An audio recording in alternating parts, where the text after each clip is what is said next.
Hey folks, welcome to the Do-It-Yourself Dad channel. From now on, we're going to be using a little bit less of that and a little bit more of that to clean up a little bit of number two. So we are installing a bidet on our toilet. This one is a less expensive one. You can get it for under 50 bucks on Amazon. I've got a link down below so you can check that out. I picked out this one because I didn't want to bother with running power around to behind the toilet. The way my house is set up, it's going to be kind of difficult to do that. So this is when you don't need to do power, it's just water. The downside to that is you are getting a blast of cold water up the old keister. So if you want a warm one, they've got those too. I've got links to everything down in the description, and I got a link to one that is powered. If you can run power to it, you can have a warm toilet seat, you can have warm water. I don't know, maybe they play music, who knows? So we're gonna get going on this thing. We'll show you how it works and how to install it.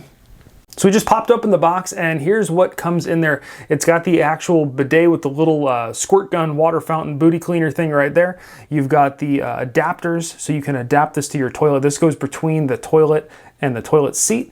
It comes with a additional hose, a little fitting that you're going to attach to the bottom of your toilet that has the takeoff for that hose, and it even comes with a wrench. It is a plastic wrench, but it's a wrench. So in theory, if everything fits, you shouldn't actually need any tools to install this thing. So let's get over on the toilet and get her going. So we're gonna start by turning off the water supply to the toilet, which should be a quarter turn valve right behind your toilet. Then we're gonna come up here and flush, and that'll drain the tank up here. And our next step is going to be removing the toilet seat. Now my toilet seat here has a system where you can actually just pull the toilet seat up and it just leaves the hardware behind.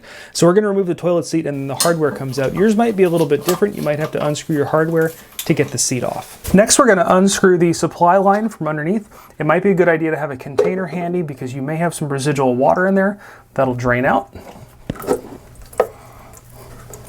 And then after getting that out of the way, we are going to install our T here. Now these do have compression fittings in there, so you do not need to use Teflon on this portion of the install. And since they gave it to us, I'm gonna use their little wrench here. It's actually for the job, not a bad little wrench. Now since this is a rubber compression fitting, you do not have to go super tight. You wanna go snug so you don't have leaks. And then we can actually re-hook up our supply line to the underside of this fitting. The same applies here, at least with the line that I'm using.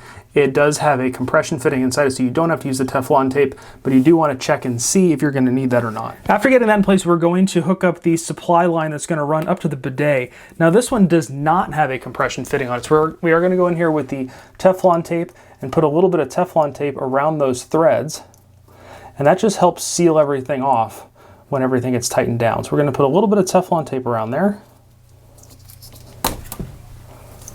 And then if you do get some over that opening, make sure you do get it out of the way so you don't get any clogs later. You just want it on the threads. And now we can come in and install this. This does have this nice little piece on here. You can put it right over and tighten the whole job up with your hand. Now the fitting on the back of the bidet itself that we're hooking into is this guy right here. And this portion of the hose does have a compression fitting, so you do not have to use Teflon tape here. And the other end of this little guy fits on here, so you can use that to tighten that up.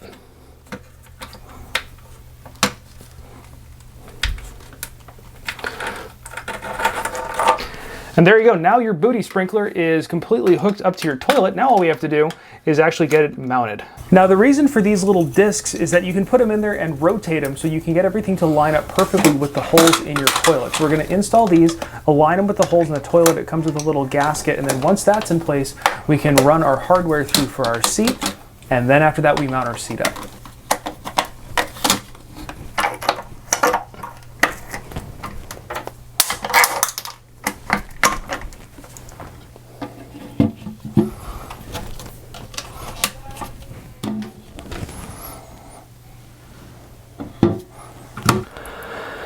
So now with everything hooked up, you can go in here, double check that all your connections are snug before you come down here and turn your water back on.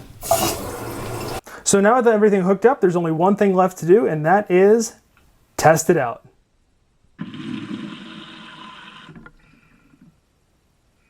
So if you enjoyed this video of installing the weirdest looking drinking fountain that you've ever seen, be sure to give this video a great big thumbs up. Go down below, hit that subscribe button because we've got a lot of other awesome content coming your way, videos just like this, and leave a comment. Let me know what kind of stuff you'd like to see around the house or how your install went on your bidet. And of course, thanks for watching.